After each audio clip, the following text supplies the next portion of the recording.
7 kesalahan fatal ruang tamu minimalis yang hampir semua orang lakukan. Sebelum lanjut lagi, jangan lupa untuk klik tombol subscribe, share, dan like ya. Bunda boleh juga klik tombol thanks atau terima kasih di kanan bawah. Oh ya, kalau Bunda punya usul atau ide tema video berikutnya, langsung aja komen di bawah ya. Makasih. Dan kita lanjut sekarang. Halo Bunda semua. Hari ini aku mau ngajak kamu ngobrol santai. Anggap aja kita lagi duduk di ruang tamu. Minum teh manis atau kopi sachet favorit. Terus curhat pelan-pelan karena topik ini tuh deket banget sama kehidupan sehari-hari. Dan jujur aja, banyak orang gak sadar kalau ruang tamu itu diam-diam ngaruh ke capeknya hidup. Ini bukan lebay, tetapi ini benar-benar real. Aku sering banget dengar kalimat kayak gini, rumah sudah rapi, tapi kok rasanya gak tenang ya? Atau, kenapa habis beres rumah malah makin capek? Dan setelah ngobrol panjang, mengamati ke rumah orang satu persatu, aku sadar, masalahnya sering bukan di niat, tapi di kesalahan kecil yang diulang terus bertahun-tahun. Dan hari ini aku mau bahas satu persatu, pelan-pelan, tanpa nyalahin, tanpa sok benar. Kalau kamu ngerasa, loh ini kok kayak rumah aku, tenang, kita senasib. Kesalahan pertama, ruang tamu dijadikan gudang versi sopan.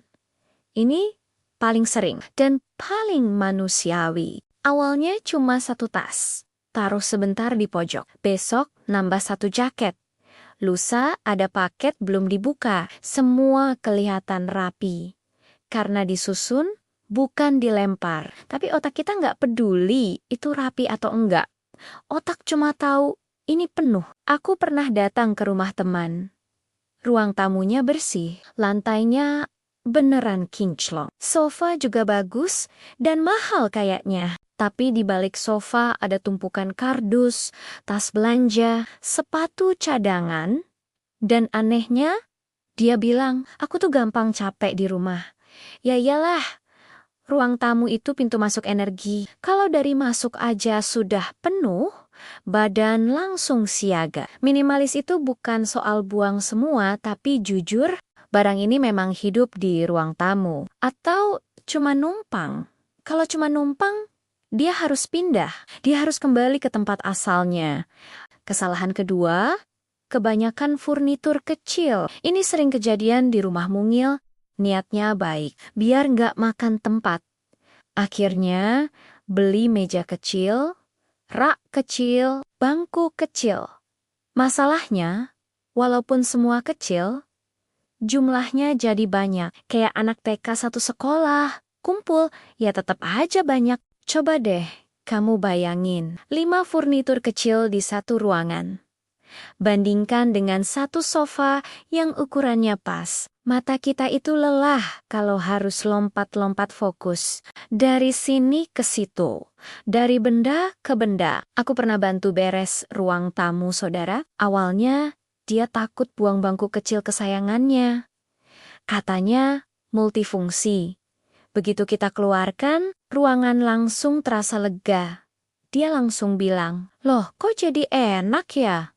Bukan karena bangkunya jelek, tapi karena ruang tamu butuh napas. Kesalahan ketiga, barang ada tapi nggak tahu fungsinya apa. Ini bagian paling jujur.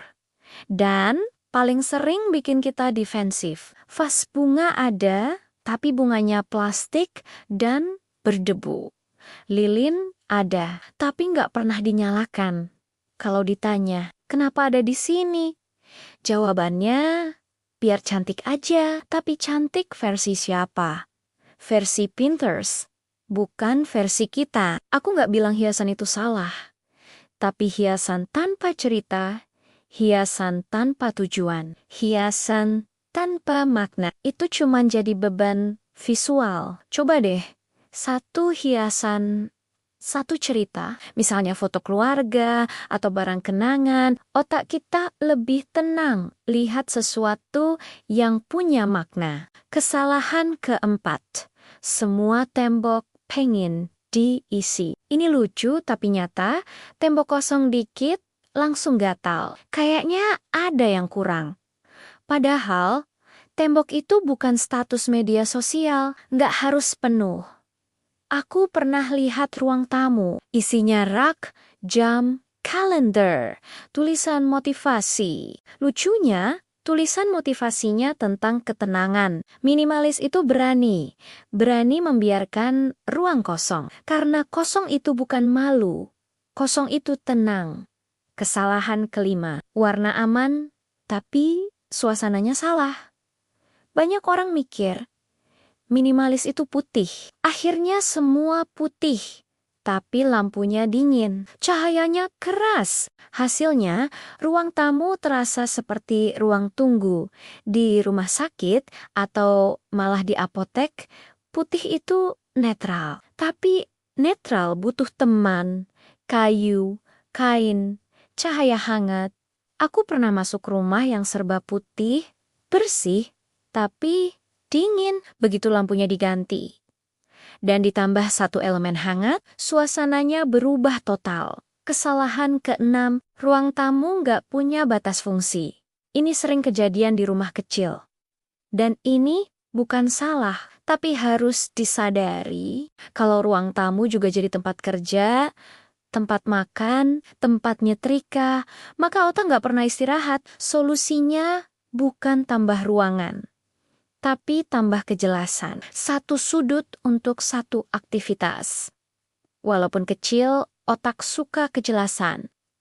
Kesalahan ketujuh, nggak punya sistem beresin. Ini yang paling sering disalahpahami. Banyak orang mikir, aku nggak rapi karena malas. Padahal seringnya karena barang nggak punya rumah. Kalau pulang, tas taruh di mana? Sepatu taruh di mana? Kalau nggak jelas, akhirnya taruh di mana aja. Minimalis itu bukan rajin, tapi sistem. Kalau sistemnya benar, beres itu otomatis. Ruang tamu minimalis yang baik, bukan yang kelihatan estetik, tapi yang bikin kamu duduk tanpa gelisah, yang bikin tamu betah. Dan kamu sendiri nggak pengen kabur ke kamar. Kalau kamu sampai sini dan ngerasa, ini kok aku banget, berarti kamu bukan gagal. Kamu cuma belum nemu cara yang pas. Kita pelan-pelan, gak usah langsung sempurna. Karena rumah itu bukan ruang pameran, seperti sebuah galeri lukisan yang sepi, dan ramenya hanya ketika ada pameran. Rumah itu tempat pulang, tempat yang terasa memeluk kita ketika memasukinya. Dan ruang tamu harusnya jadi tempat pertama yang bilang, kamu aman di sini. Terima kasih sudah menemani sampai akhir. Sampai ketemu lagi di episode berikutnya. Salam semangat Bunda semua.